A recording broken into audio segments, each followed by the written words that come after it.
Brothers, what we do in life echoes in eternity. I mean, this is what's wrong with the Christian church today. We don't know who God is, and we don't know who we are. This is where we hold them. This is where we fight. Officer, you need to repent of your lawless conduct. You don't know the law, and yet you pretend to represent it. That's not law enforcement, sir. That's being a thug. We will not stop fighting and bothering you all until this monstrous, barbaric practice of legalized abortion ends, and we are teaching our children to do the same.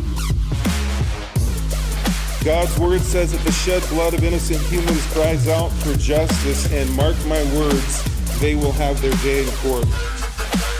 Nobody gets saved by being treated nicely. They get saved by hearing the gospel. Faith comes by hearing, and hearing by the word of Christ. If we don't open our mouths and commend Christ, we're not loving him, no matter what we're doing with our hands.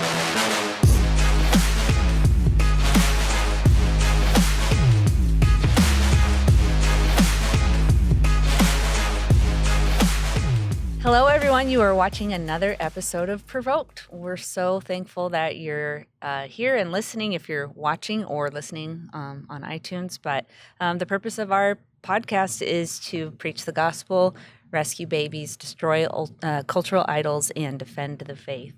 So I'm here with my co-host, my big bearded brother, Zach. How are you today? Hey, how are you? Doing well. Thanks for leading this one. Yeah, we've had a busy summer, so it's kind of hot here, just a tiny bit. Oh yeah, it's a little bit. Yeah. So the last time that we spoke, it was right before Roe, everything went down. Mm-hmm. Where were you when that happened? I just started sabbatical, so I went on sabbatical June 23rd, mm-hmm. and I think it was the same day. Yeah, it was the next day because we went on our family vacation we left the same day as you, and so when we found out, we were actually in Las Vegas because we stopped in Las Vegas before we went up to Salt Lake. Right. And so it was pretty surreal. I looked at my phone. It was actually John Barrow's post that I saw that alerted me to it. He had a picture of like a plane going down. He's like, "Goodbye, Roe," and I was like, "No way!" Yeah. And then I started searching, and it was definitely surreal. It was crazy. Yeah, it is. What did you do? Did you just go freak out and start running around the room? I don't know. I think I was really pessimistic. Yeah. And I'm still a little bit. I am leaning on more of the pessimistic side of it. It's such a complex issue. It is. It's just like an onion with so many layers. And I'm like right minutes up until we started recording, I'm dealing with like figuring out what exactly is going on here. Because now we have judges, trying to block what the states are doing. Because what did the federal government do? They just tossed it to the states and said, now this is a state issue, which it should have always been. Right. Now we're going to let the states determine what they're going to do. Of course, in Arizona, we revert back to 120-year-old law, 13-3603, which everybody from listen to Apologia has probably heard so many times. Mm-hmm. And that's saying that surgical abortions or pills to kill a baby is punishable by at least 2 years in prison, max 5 years. And so now now we saw Utah have a judge say, no, we're going to block this personhood giving the baby in the womb the same rights as a baby or a person outside of the womb. Mm-hmm. And then as soon as I saw Utah do that, I'm like, domino effect. Right. And so, of course, Arizona does it. Mm-hmm. And then we got our attorney general saying, nope, we're going to enforce it. And then now we have people calling our abortion clinics like within the past 5 minutes. Mm-hmm. And they're saying, nope, we are going to start killing babies. And so I'm going to talk to our attorney general and try to get an appointment just to say, dude, what's going on? You're saying you're saying this is punishable. Are you going to do it? So right. We'll see what happens. Yeah. It's one thing to say, hey, look, this is pushed to the states. It's another thing to enforce it. We always knew enforceability, which is going to take actually law enforcement going to a clinic, putting an abortionist in shackles, chaining up the door. Yeah. And then maybe I'll have a reason to celebrate. But I mean, since then, so many abortion clinics have shut down. Yeah. So we talked to our friend Jason Storms, who's the head of Operation Save America, and he's like, hey, he's in Wisconsin, right? Right. He's like, abortion clinics are shut down, no surgical. So there's a lot to be thankful for. Yeah. A lot of abortionists are not killing babies right now. Thank God for that. Right. I don't know. Maybe just being on a sidewalk for the past 10 years has hardened me up a little bit. Well, you know the reality that it's still happening, so it's not like, okay, it's illegal, but, you know, it was a big step in the right direction. Oh, it was, absolutely, yeah. And now it's back on the states. We need good sheriffs and cops and state legislators. Yeah, and attorney generals that are actually going to enforce it. So yeah, we'll see what happens. Yeah, we will. It'll definitely be interesting to see kind of how it all unfolds. Of course, it's, you know, election season coming up, and it's going to be interesting. But it's been fun to see, you know, just the other side just losing their mind. I have probably been sinful in my joy that I've taken in just seeing, like, okay, it's going back to the States. A lot of the people that are freaking out live in like California or New York. Like, you realize you can still have an abortion in these places. It's like they don't even realize, you know, how it works. But yeah, that's been fun. I mean, it was really a victorious just moment. But of course, we have a lot of work to do. I don't want to be gloating, but it does feel good to have a win. It really does. Sure. All glory to God, and it gives me hope for our country that perhaps, you know, people will be repenting and turning to the Lord. And so it's just in the moment, my blood is just boiling right now because standing outside of Dr. Eunice's clinic, Camelback Family Planning, Planned Parenthood for years, I mean, thousands of hours and preaching thousands of sermons. And then you're like, you know, they're stopped, and it's surreal. Yeah. And then this judge tries to block it. Now we're calling, and they're resuming again. That's and so wicked. you're like, it's deflating, but it's a battle. I mean, it's a war, and I think we won a battle, but the war is not over. That's right. Yeah, we'll just keep pressing on and pressing forward. So onward and upward. Well, if you haven't yet, you got to become an Apologia All Access member, where you can get tons of great content and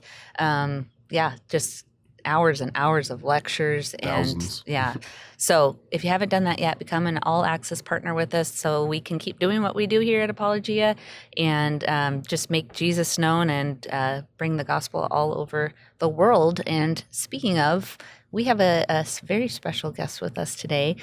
Someone, he actually heard our podcast and wrote us a very nice review. His name's Jesse Schreck. He has a podcast called Missions Incorporated, and he is all the way in Italy joining us today. It's like 1:30 in the morning, and we're super thankful to have him on. He is an Italian missionary with his family, and so we're going to hear about his testimony and the work that God is doing out there in Italy. I think it's going to be cool because we talk a lot about evangelism here in America, some of the challenges and frustrations, and so I'm very excited to hear about what it's like in Italy and just kind of the different nuances. I think he gave us some stats. I think there's 60 million people living in Italy. Somewhere between 70 to 90% are professing Roman Catholic, although he said that many of them don't actually practice. They just kind of identify as a Roman Catholic. Roman Catholics. Yeah. And then I think there's less than a 1% evangelical presence in Italy. So that's a lot of people, 60 million people, less than a 1% influence of an evangelical influence. So there's a lot of, sounds like there's a lot of need there for gospel-driven missionaries. Yeah, so glad he's there. Jesse, hello and welcome. Thank you for joining us. Yeah, hi. Really great to be here. Glad to be able to share some time with you and tell a little bit of my experiences and also the realities of Italy.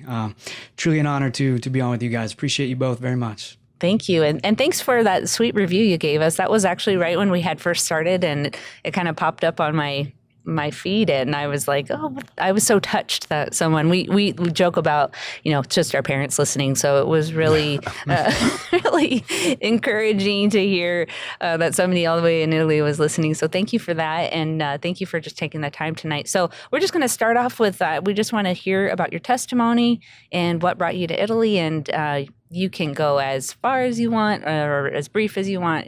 You just kind of start and we'll just go from there. Yeah. Well, originally I'm from Allentown, Pennsylvania, so up in the Northeast, and I grew up in not in a Christian home. Parents got divorced. I was only 7 years old, and so grew up in not a fruitful environment, we could say that, and was forced in a lot of ways to have to do things on my own. And I realized at a young age, I believed in God and I would pray to God, right? And I would often have my prayers answered, but it was out of necessity that I would pray on God because I felt like I had to figure things out. It felt like there was no one there to kind of guide me and tell me what to do and these kinds of things. And but I didn't have a full understanding of the gospel, that's for sure. And when I was a little bit older, just hitting teenage years, actually found my identity, found my meaning and purpose hanging out with the older crowd. And so there was a lot of drugs and drug dealing and these kinds of things. And stayed on that path till I was 17, and that's when I began hearing the gospel actually preached, and I just surrendered my life. And for me, it was not some long, drawn-out process. It was quite instant, to the point I could try to continue living as I was before, but it really had no point. Nothing satisfied me anymore. Doing all the things I would normally do, all the different sinful things, had no satisfaction, and instead, right away, I had a real hunger for the Word of God. So I began devouring the Bible, reading different Christian books, and could not put the Bible down in a very real sense. So my life was drastically transformed, but I was also saved in a charismatic church where the gospel was not preached very well. And looking back, I see it was more of a prosperity gospel at that time, what I was buying into. I was actually born again. I'm convinced of that for sure. But the gospel was more of, say yes to Jesus, do what he says, and your life will be better, and that kind of Christianity, I guess we could call it. Mm-hmm. But then it was when I did a semester abroad when I was 23 years old. So a few years have gone by. 23 years old, I did a semester abroad at Saints Bible Institute here in Italy, and it's a small institute that was run by missionaries. And it was there that I first encountered the doctrines of grace, began studying things like predestination, God's election, and light bulbs just started going off. For a few weeks, I actually wrestled with that, and then all of a sudden, all these light bulbs went off in my mind, and I found great relief and great comfort in the actual gospel and what it means to be chosen by God, and how He loves us and He pursues us, and we didn't pursue Him. It was Him first transforming our heart, giving us new desires, and that's why we don't like our sin anymore. That's why we want Jesus Christ. We can understand who He is, want Him for who He is, and come after Him. So that semester really transformed my life. Number one, the doctrines of grace were clearly taught to me, and that just transformed me completely. Everything became alive. The gospel really became alive. The Bible really became alive for me. It was like I was reading the Bible with whole new eyes. And shortly after that, I was given an opportunity as well to come back and serve in Italy. So I had also learned about the realities of Italy. I met other missionaries for the first time in my life. And in addition, we studied missions, we studied evangelism, and then got to do that. We got to actually go on the streets, do mimes and dramas, draw in a crowd, preach the gospel, present the gospel, engage people in conversation. And I think it was just made clear to me that it kind of came a little more naturally for me to do that than for other students that were there at that time. And I found something that I was good at, something that God enabled me to do and actually ultimately called me to do. And I began after that moment just pursuing that semester abroad, pursuing a career in missions. And my plan was to go to Costa Rica with the Christian Missionary Alliance. They had it all set up for me. They wanted me to go do a year of training there. And but I was just so indebted and so grateful to the missionaries there at Saints Bible Institute and to all how my life was changed that they gave me an offer to come back and serve for 6 months. And I wanted to do that just to show my thanks, right? Just to let them know I'm thankful for all that I got from my experience with you guys. But that 6 months then turned into, it's going on 15 years now, or just over 15 years, I believe. So it's become a career, a lifetime thing. And that's, in short, my testimony, how I got saved, and then how I got to Italy, learned about the realities of Italy, and then I was actually trained in apostolic church planning by a veteran Italian church planning missionary that at that time was here already 35 years doing the work quite successfully, and he took me alongside of him and trained me in that task. Mm-hmm. Okay. Wow. So 15 years has gone by. So tell us what's it like, just, everyday life there in Italy? What's it like going out and doing public evangelism? How does it differ, in your opinion, than here in the States? Yeah, maybe real quick before I go there, Okay. I should probably mention that I also got married here in Italy. I met my wife in Italy. She's an important part of my life, and also the ministry here. Right. My wife actually comes from the Philippines, so she grew up in the Philippines. And when she was 17 years old, she came with her mother over to Italy, and then we met here when I was already here, maybe 7 years or so in Italy. Okay. She came. The founder of the mission I was with previously started a Filipino church by accident. You know, in the sense, he was not intending to start a Filipino church, but a bunch of Filipinos got saved when they were evangelizing down in the south of Italy in a town called Reggio Calabria, which is actually in the Bible as well. In the book of Acts, Paul passed through there going on his way to Rome on the boat. And he talks about anyway, Italian cohorts, right? Also, that's where we got the name. Right. Well, our son then is named, we named him Cornelius. Oh, and nice. And that's how the name came, Practical Missions Cohort as well, because Cornelius and then the Italian cohort, those kinds of things, we claimed it as our own because we're missionaries in Italy and the cohorts originally came from here. So, but yeah, we met at a conference when that Filipino church was started, the first one, by now probably 30 years ago or so.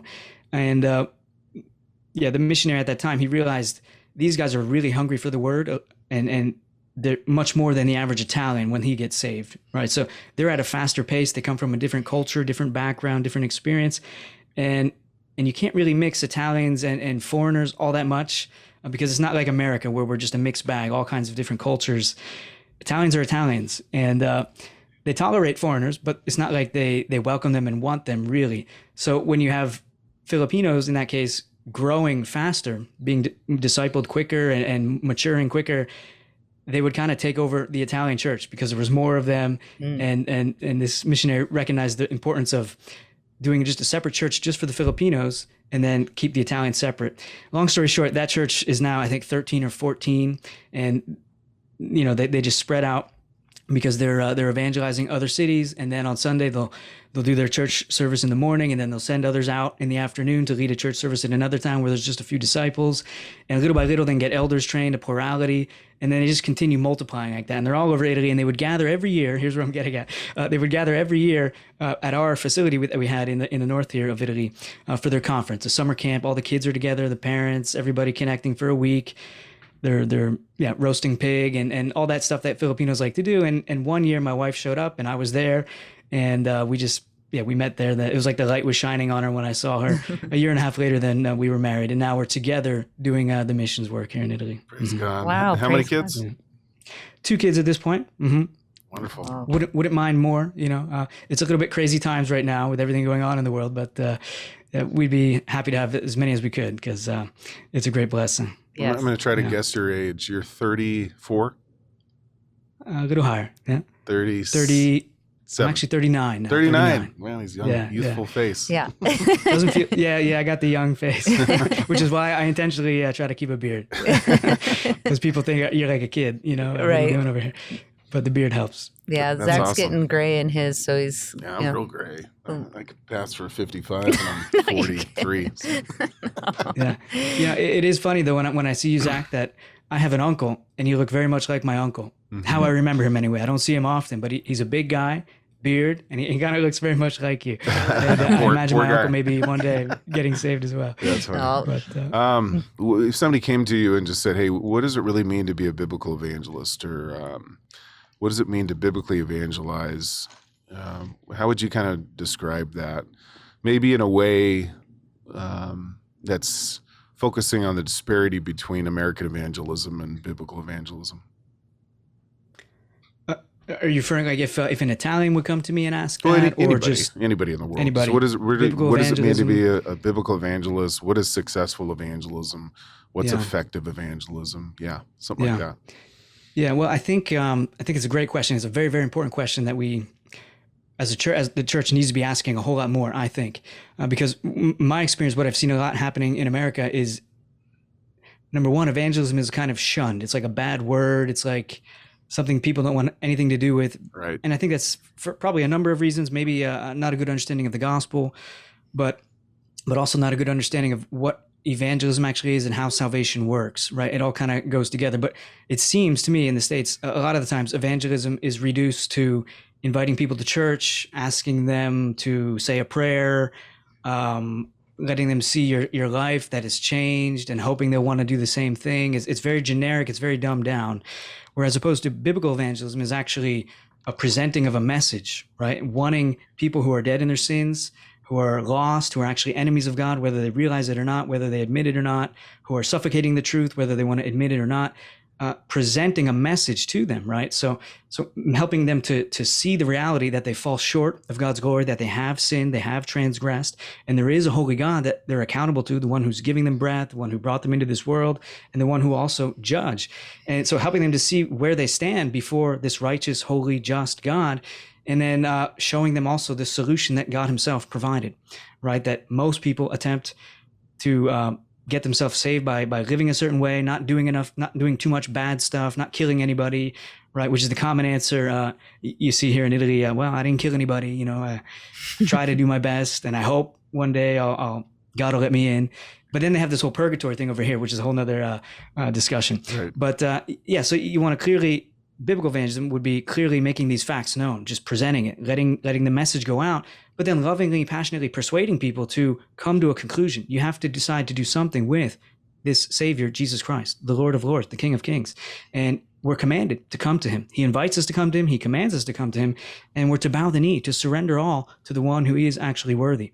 And we could talk about the importance of the new birth, these kinds of things, all essential elements of biblical evangelism.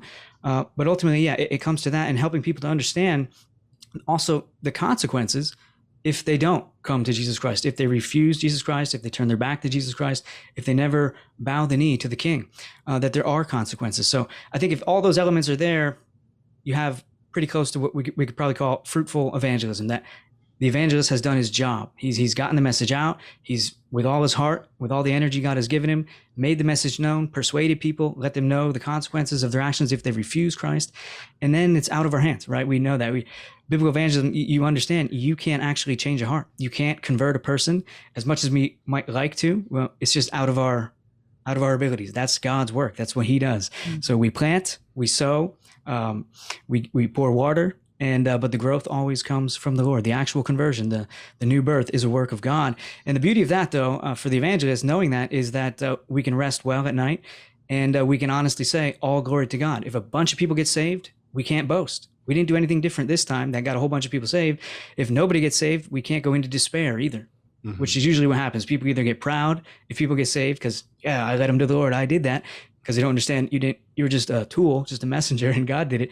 Or they go into despair, which usually happens here in Italy because not a lot of people do respond right now like they should.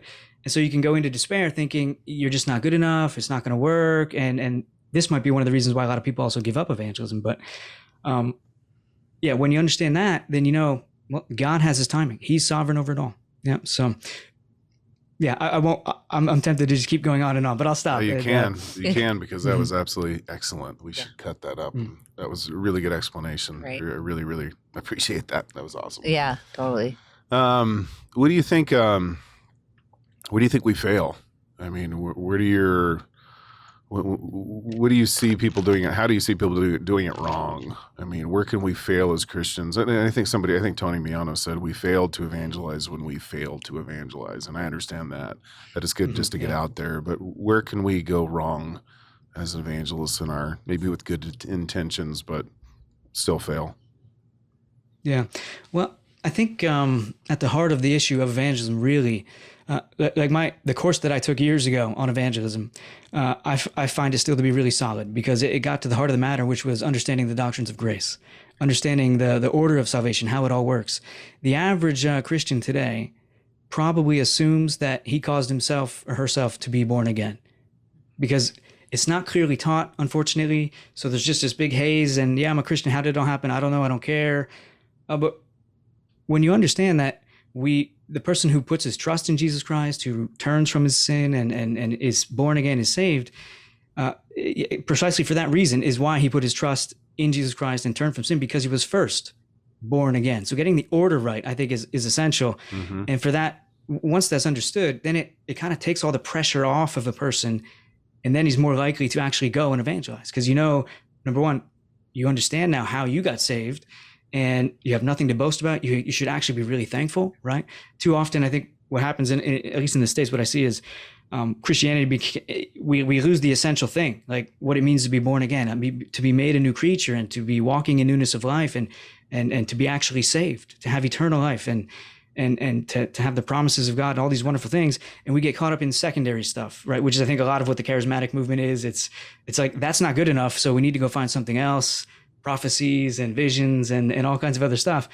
But when we keep to the essentials, and we understand that well, and we understand he chose us and he doesn't do it to everyone. Who am I that he would love me that way? That's what really motivated me. So there's a lot to say about, practicalities to evangelism, how we do it. But at the heart of the matter is, when you understand all that, it should move you to want to say something, to want to be a part, I think, of what God is doing in others' lives, and how he's calling people to himself. So the big thing for me is that, and I don't think that's well taught, though, and understood. And I think you guys would agree in most churches today, where everything is dumbed down, very generic, and there's not a clear understanding of what the gospel is. And consequently, then evangelism doesn't happen, or it does happen bad, right? So I think if that can be straightened out, and the gospel can be rightly understood, then the other stuff seems to fall into place. People naturally want to talk about their Savior. Right. They realize how privileged they are to be known by God, loved by God.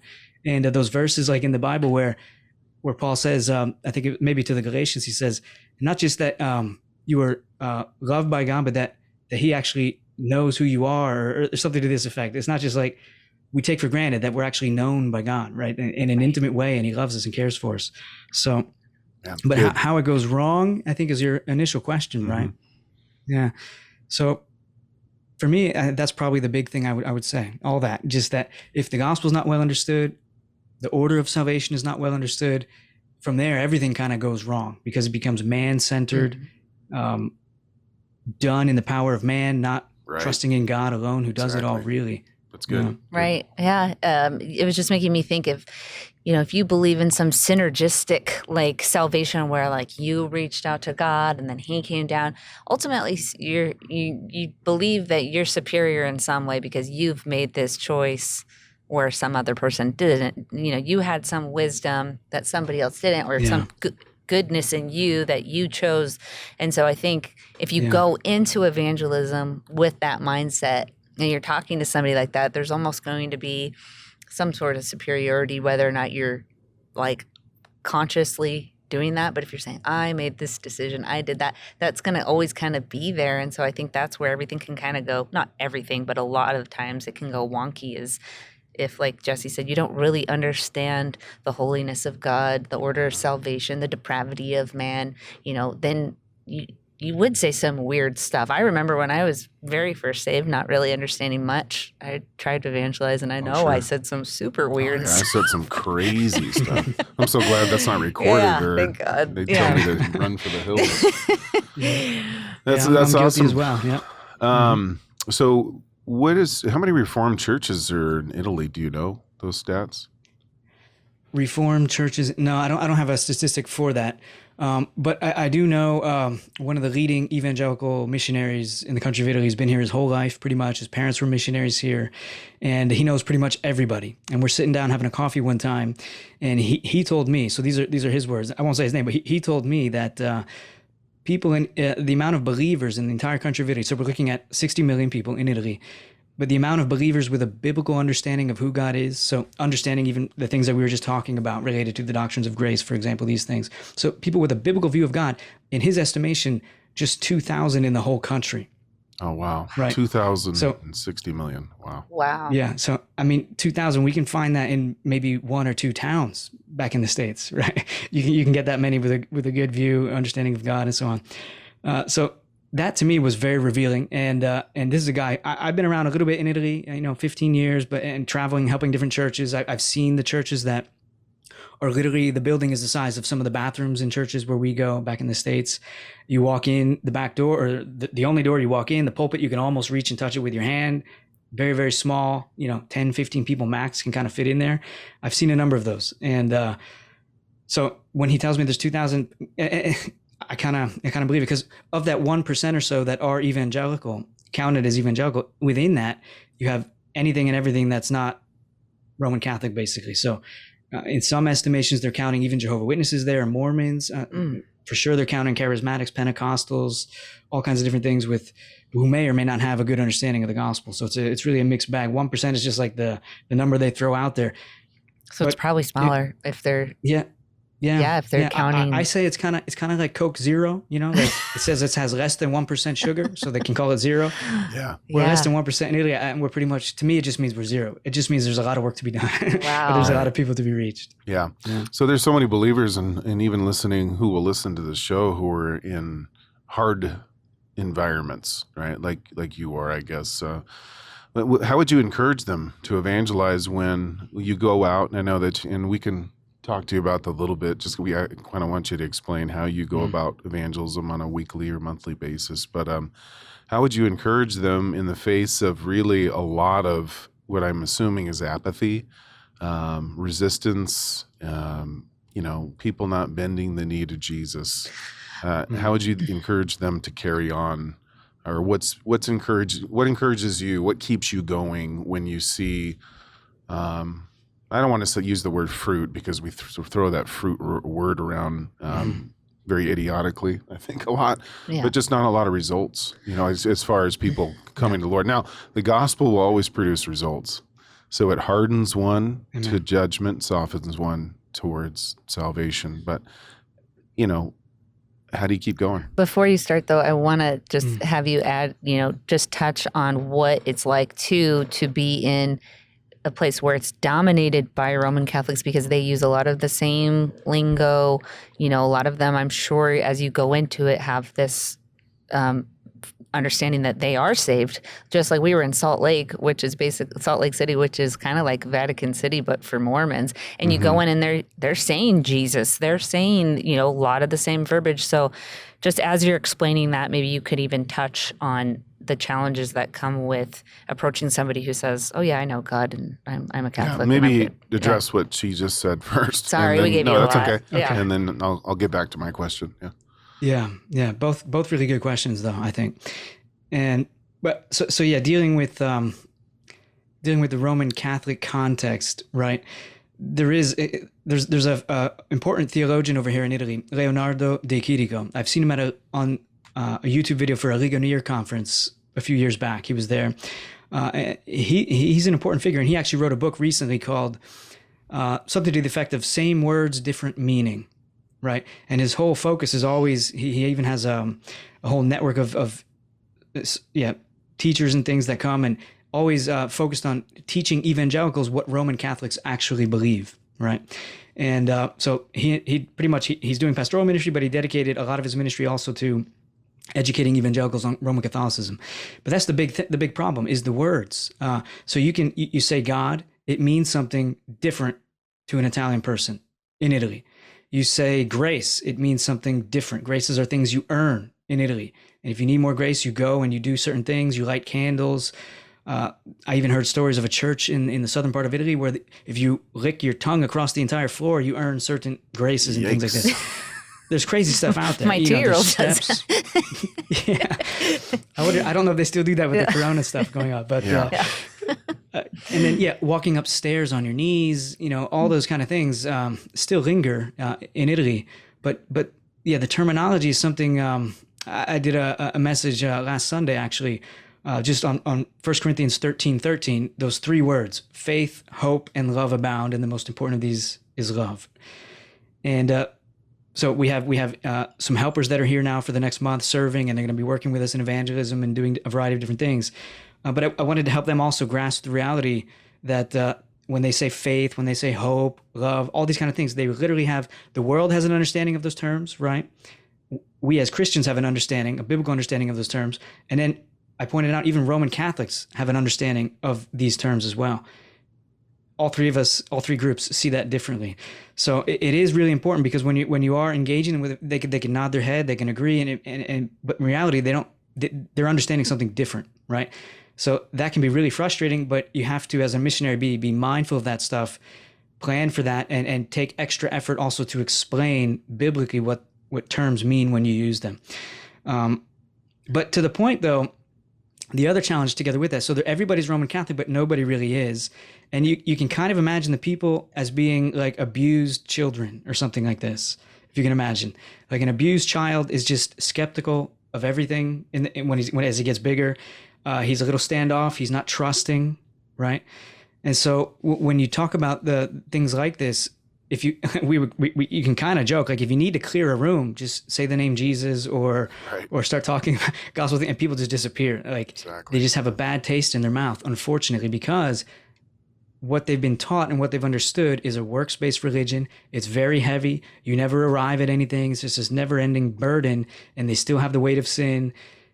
And it's got hypocrisy there. It's got pedophile stuff, terrible things going on. Also within it, it's a business, like the biggest money-making thing in all the world. Yep. I mean, so there's a lot of baggage when it comes to evangelizing Italians in a Roman Catholic here in Italy, where it's all Roman Catholic. Have you, I think, did you hear John MacArthur's church through the years has been like, and I don't know if it was like a particular period of time, but I heard this outrageous statistic that 75% of Grace Community Church is converted Roman Catholics. Whoa. Have you heard that? I didn't hear the statistic, but I have heard him over the years comment how a number of Roman Catholics in that area were I didn't know converted to that. Christ. Have you heard his sermons on Catholicism before? No, I haven't. Oh man, he does Are they not good? pull punches, but they're pretty powerful. But yeah, he I think they deal with evangelizing Roman Catholics on a daily basis over there in LA because the demographic, of course, is religiously primarily Roman Catholic too. Wow, I didn't know that. So I interrupted your question. Sorry. No, it's so okay. go back to yours. It's fine. You're my little sister. You can do that. Thank you. Sorry, Jesse. Hopefully that wasn't too confusing. No, yeah. Our whole thrust here is in you've got a great podcast too. I think God designed you for that. Your podcast does really well, Jesse. But I think you would agree that both of our podcasts, all we want to do is help the church evangelize pretty much. Evangelize at abortion clinic, and it all has to do with the gospel dissemination, right? All has to do with the Great Commission, go out and proclaim the gospel to all the nations. So we want to encourage and try to facilitate that in the lives of our brothers and sisters. So I just want you to kind of speak to the people or to our brothers and sisters in hard situations as you are, not that there's any easy situation, but I think I kind of look at the globe with different soils. It seems to be in a certain geographic location, the gospel seed plants and bears fruit more rapidly than others. And I don't really understand all that. A lot of it's a mystery. It's kind of, we're looking at it from a finite perspective, but you said it yourself, 2,000 believers in the midst of 60 million unbelievers. So how do you keep going? Because as you know, people, there's a high turnaround rate in evangelism. People will come out, they'll get cussed out, they'll deal with confrontation that they're not normally used to dealing with, and they'll go right back home. So how do we stay in the fight when it's difficult? Yeah, really great question. And I think any seasoned missionary in the country of Italy would tell you it's all grace, really, right? If they've actually made it past 4 years, take into account in Italy, missionaries, they come, full-time missionaries, and the statistic is within just 4 years, 90% of them leave the country of Italy. Wow. They had enough, they didn't get results they wanted to see, and they're out in a real sense even before they really got started, right? So it takes a long-term approach, and I'm tempted all the time to give it up in Italy. Right. I mean, for the amount of labor we do here, the amount of evangelism, the amount of everything, you would expect to see something much more significant usually, right? In other countries.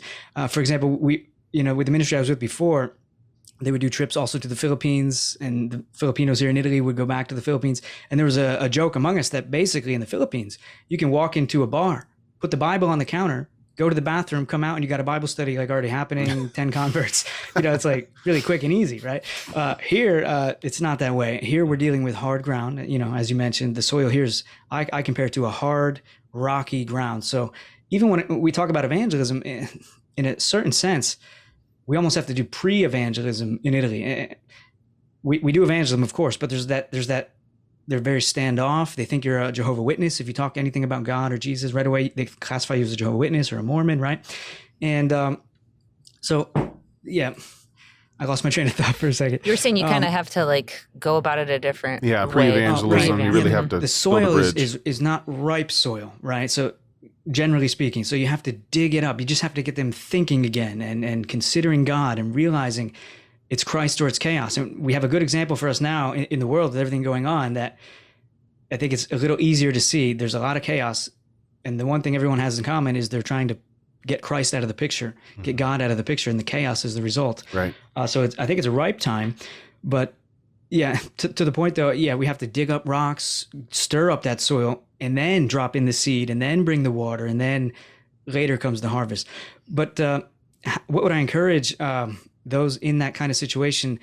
Come visit Italy, maybe spend some time with us, because it might. I've met a lot of people that after time in Italy, they go back and they feel like it's a walk in the park wherever they are. That's kind of, unless you're being persecuted somewhere, Italy is the place to kind of make you feel happy when you get to where you are, because it's easier. Everything's easier.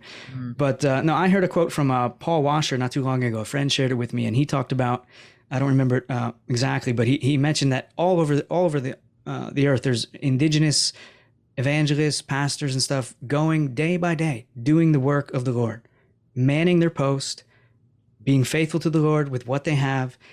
They're unknown. They're not seen. Nobody has any clue who they are or what they're doing, but God sees them and he's with them in that. So that encouraged me a lot when a friend shared that with me, because we're unknown here in Italy. I'm really shocked that you guys actually reached out to have us on as well. I mean, we're just in the trenches over here. Nobody knows. We're very small, but we're doing the work of the Lord. And we remember that it doesn't matter who pays attention or who's aware. We have a task to do. We have a post to man, and we just need to fight the good fight and finish our course. So in short, I think that would be my exhortation, my encouragement to anyone feeling that lack of fruit perhaps, or the results that they desire to see, wanting to give it up. Stick with it. You know, it could be, we could speculate and get into it. Maybe there's other stuff going on, sanctification, or maybe God's calling you elsewhere. All those are real possibilities. But if you know you're where you're supposed to be and it's still really hard, just stick with it. Just keep going. Don't give up, and seek the Lord for the grace, the energy you need to do what he called you to do. And that's how I go at it. It's grace alone. And the Lord gets me up in the morning, keeps me going, even when I don't see results. And a lot of people pray for me. And I know that is also what makes the difference. So absolutely. Yeah. Well done, good and faithful servant. Yeah. Right. So I think success in evangelism is just sheer faithfulness, regardless of the results. Because, like 1 Corinthians says, we're not in charge of the results. One plants, one waters, but Paul says, but they're nothing because God causes the growth. Right. So we can't even say we did anything. Right. Yeah. We just plant the seed and are faithful, and God is glorified in that. And I think when all is said and done, the true heroes of the faith are going to be people that we would have never known about or expected, who just manned their posts and did it. Because success is not popularity. It's not having everybody know your ministry. That can really mess people up. Somebody much said it's much better to operate a ministry in obscurity than popularity, because when people know you, you can mistakenly believe the press, and it can corrupt you. I've seen so many guys, they get a little bit of a spotlight on them, and it just spoils them because they let it get to their head, and now they're rushing after praise rather than just sticking with faithfulness. Yeah. So that's awesome, man. What do you do? Because I tell you one thing, I've been in ministry for 25 years total, and I've just wanted to throw in the towel too. And I'll tell you right out, and I've been tempted in different ministry positions to throw in the towel. But what keeps you going? Why do you keep going? Why don't you throw in the towel? Yeah, well, I did mention I am tempted, likewise, to give it up, go do something where people appreciate you, go do, there's all kinds of things you can do, right? You definitely make more money, you can do all kinds of different things. Sure. But no, I just have a strong sense to the calling aspect, and maybe that sense of calling isn't so strong or common nowadays, I think, but because I think people like to transition all the time, a lot, right? I'm kind of like an old school in a sense, and if God has called me to do something, I'm going to keep at it by his grace until he makes it extremely clear not to, right? And that could happen at any time, but I wake up with the conviction, number one, when I, like today, thinking back over my life and my testimony, I should be dead. I already know that. And so it's good when I get to tell my story a little bit, overdosing, blacking out, these kinds of things. And a number of my friends did die of overdoses and stuff. So I shouldn't even be here to begin with. I'm in bonus time. And it's good to remember that. And I have the calling of the Lord to something to fulfill. And you can entertain the ideas, grass is greener on the other side of the fence, go somewhere else, do something. And that's all true. But for whatever reason, I can still be content, even in a context like this, where I don't see as much as I would like to see, right? And I think that's just because God has called me to be here and to stick around. And, listening to folks like yourselves and Jeff and the others over there at Apologia is also very encouraging. And since the pandemic began, I've been listening even more, considering different views of the end times and things like this. And I think I've transitioned, but I have a more optimistic view of the future. So I can look at Italy the way I have till now and almost in despair. I see the realities of it. It's almost impossible. Nothing could ever change here. It almost is worth giving up. But when I have an optimistic approach and I understand the gospel and the work of God is far greater than we can imagine in this world, Right. I have a little hope that I do my part. I'm laying a foundation for something by God's grace. He's allowed us to form a ministry. We have a very specific task. We don't get lost in all the other stuff that comes later. And we see churches started.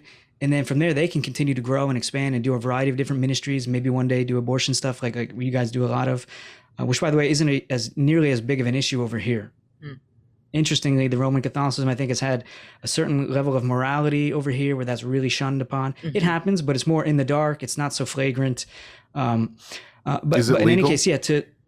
Is abortion legal in Italy? I wish I knew the technicalities. I know people that have had it done, right? Mm-hmm.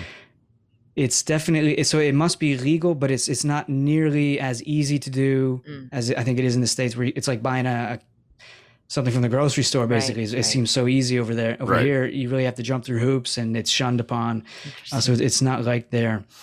But yeah, in any case, just to have that kind of vision, I think is helpful for the long run and to keep going, knowing that it may feel insignificant most of the time, a lot of the time.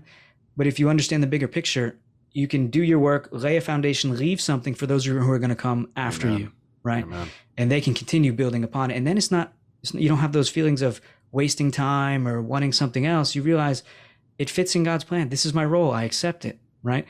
And we go and we do it. And you can do it with thankfulness, with joy, right? And gladness. And the Lord carries us forward. Wow. That's awesome. So encouraging too, just to hear, you're a light of the gospel in a place that really, really needs it. And you're just being faithful. You've been there for 15 years. So just encourage you to keep going. And I pray that the Lord sends you more laborers that way too. Mm-hmm. And hey, maybe Provoked. Well, maybe we could go out one day. It's so funny. Lord willing. I was thinking about the same That would thing. be amazing. Yeah. It's funny though, because you think about Italy I've never been to Italy, but I always picture it as a beautiful place, good food, like all these things. And you don't picture hard evangelism, but now after speaking with you, I realize how difficult it is and how needed the gospel is over there. So we can be praying for you specifically now, and I hope that our listeners do as well. And if you could please tell them where they can find your podcast and how people can look you up and support you and your family, we'd love to do that. Absolutely. Yeah, sure. Well, you have my personal invitation as well. If you guys ever want to come out and experience the real Italy, the ordinary everyday life of Italy as well. We see pictures of Italy, right, in the States and the movies and things like that. Mm-hmm. That's film, right? That's real Italy is very, very different. And there's a whole lot to that, maybe for another time, you know. But if anybody wanted to know more about the ministry that we're doing and the stuff going on here in Italy and different even ways to serve or to get involved, we do have a number of avenues of involvement for people to come on a short-term trip, vision trip, become a long-term missionary, commit to a 2, 3, 4-year term, serve full-time over here. Lots of different avenues of involvement, teaching English as a second language, and all that you can learn more about at practicalmissions.org. Practicalmissions.org. And what's your podcast? Podcast is Missions Incorporated, which it's kind of developing, it's changing. It started originally as my mentor told me, you should write all this stuff down that I'm teaching you. and the church plant that we're doing, write it all down, write a book. But I just didn't have time to write. Like we're more than busy, more than we can handle. And so I just began, I learned how to podcast real quick and just got a cheap microphone, turned on a thing and started recording stuff just to give exhortations to our ministry partners, keep them updated. But as time goes on, it's developing a little more to the point. I'm doing a little more intentional with exhortations towards Christian living, missions, evangelism, these kinds of things. And then sneaking in updates and things like that along the way, and showing people different news and things going on here that's helpful to know for ministry partners. Yeah. Great. Awesome. Well, praise God. Praise God I for. think we should go out next year. Let's do it. Lord willing, that'd be awesome. Yeah, that'd be good. We could do some street evangelism, get that recorded, and we do a lot of work out there. It'd be good. Yeah, that would we be. should talk about it. Yeah. Well, keep us. You're definitely welcome. Yep. Thank you, brother. We're near Venice. If you've seen the photos of Venice with the boats, the gondolas, those things. So we're up there in that area. Yeah, suffering for Jesus. Yeah, but then you get there. Oh, exactly. It's the same thing. It's like Kauai. Yeah. We've got our church plant in Kauai, and everybody's like, "Oh yeah, you're really suffering," but Kauai is extremely difficult to plant a church and evangelize. And I heard someone from the church there. Was it on with you guys or the other guys at Apologia? I don't remember, but I heard some of the testimony, and it made me think a lot of the realities here. It is very similar. Very similar. Yeah, because what I'm hearing. In everybody's mind, they think, "Oh, it's like paradise," but then the everyday reality is very different. You got people licking floors, bar floors over there. And I just think it was so funny. I was talking to a lady a couple months ago who came out of a cult, and in this cult, what they would do, they didn't have any preaching. They would sing the same 10 songs on Sunday. But when you walked into the cult, they didn't believe you could go to the doctor whatsoever because you just had to exert faith. And but whenever you walked into church, everybody would kiss them. Everybody would kiss one another on the mouth. Yay. So you'd be kissing guys' wives, you'd be kissing the kids, everybody, grandparents, aunts, uncles. Did they go to the dentist if they didn't go to the doctor? I don't know, then but there's guess probably what some happened? bad breath. They really started to think about whether or not this was a legitimate faith system when everybody started dying of COVID. Oh. Isn't that crazy? Yeah. All of it. Well, you just went from like beautiful Italy to the. Sorry. That does remind me, though. That reminds me of a time here in Italy. We're helping out. We had an evangelism group, and we're helping out a little church in the southern part of Italy, and they still used one cup for the wine, and they would pass it around. Oh boy! Right, and I think in America, if you have you can have a cold sore. I think is what we call it. Sure. Right, maybe on your lip once in a while you get a cold sore. In Italy, they call it herpes because it's technically a form of like herpes. Mm-hmm. Right? Yeah, it is. Right. And I remember the one time I was a young missionary, and they're passing the cup around. The guy passing it around, he had oh no on his lip, right? Yeah. And then I look at the cup, and there's like some chunks floating No. in it. Oh, no. And it was a terrible situation. What do you do? Like everybody's watching. Do you pretend? Do you? It was a bit awkward, Yeah. But I'd be like, nope. I have to go to the let that one restroom. pass. I'll take or you this do it cup by with faith me. and Yeah. you pray to God as you do it. Man. Yeah. But it kind of just a final thought maybe too is the average Italian thinking of the evangelical church having no idea what it is. They actually do think we are a cult. So I walk around here understanding that the average person thinks I'm some kind of cult leader if they know I'm a missionary and an evangelical. And so you kind of it's because the churches are so small, they're so scattered, and they're terrified to go into one because they don't know what to expect. They're thinking maybe a goat gets slaughtered in there, or it's a huge step for an Italian person to actually go and visit a church, right? Yeah. Probably a big difference. Where in the States, there's still a culture. It's understandable to go frequent the church, hear something. Nobody cares. No one's going to hassle you. You can go in without fear. Over here, that's one of the big obstacles I think that we have too. Yeah. And we're small in number. So when you're small in number, that, and you're considered a cult, it's kind of, those are the big challenges. Yeah. Exacerbates the difficulty of the situation. We take that for granted here. That's for sure. Oh, absolutely. Well, stay in touch with us. We'd love to have you on, maybe follow up and hear how everything's going with, your ministry and your family. So maybe in 3 to 6 months or something, we could have you back on.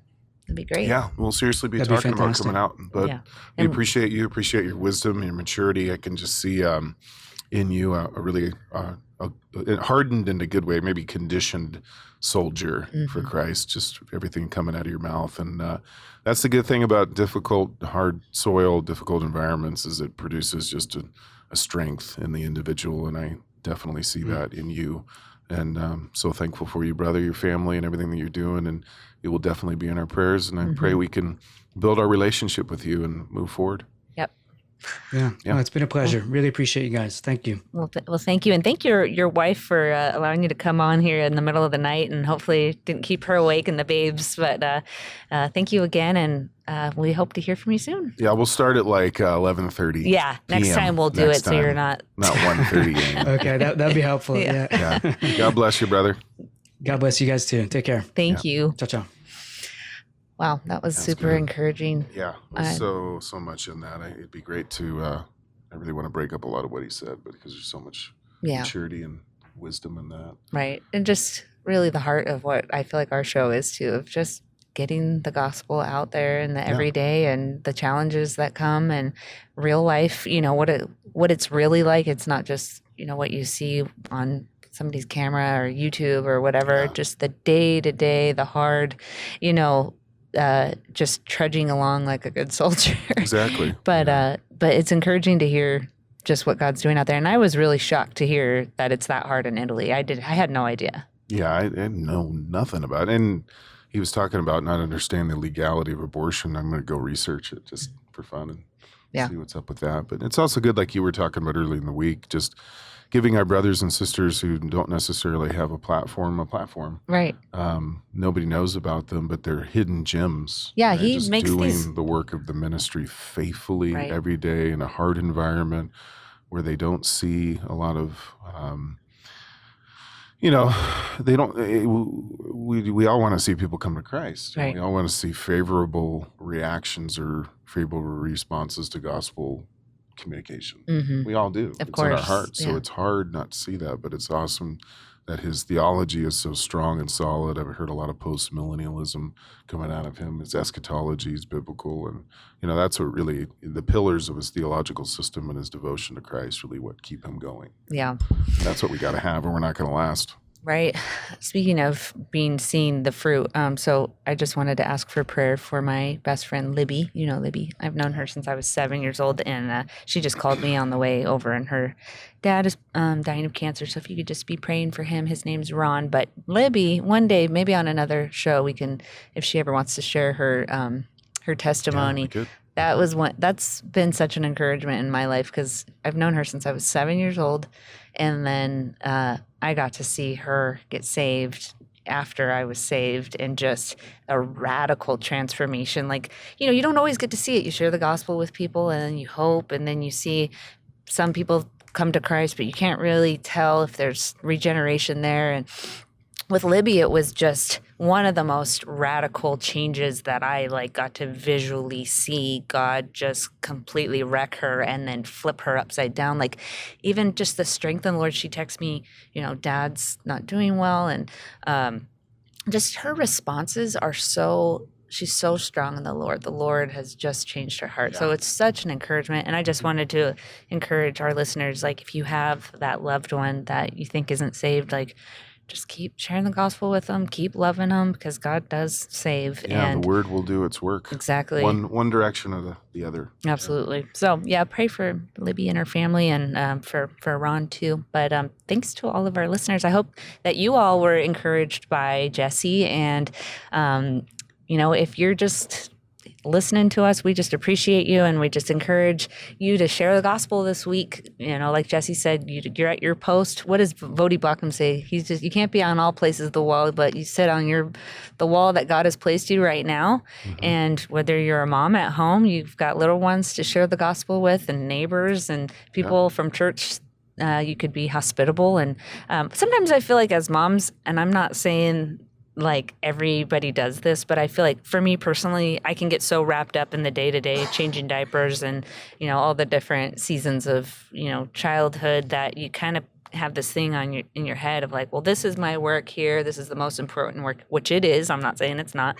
But also that doesn't mean mom can't share the gospel. That doesn't mean mom can't talk to somebody at the grocery store and teach your kids, part of your homeschool curriculum or whatever. You can do a gospel presentation. But don't, count yourself as, not being able to do it or that it's not important work, because it's super important work. It's super important work for you to be able to articulate the gospel and to be able to share that with not only your kids, but teach your kids how to do it too. So. Well said, sister. Well said.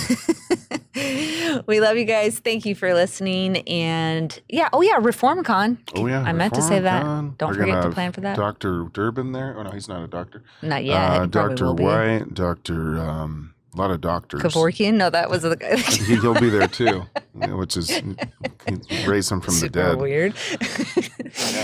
All right, guys. Thank you. We'll see you next time. See you guys. Bye.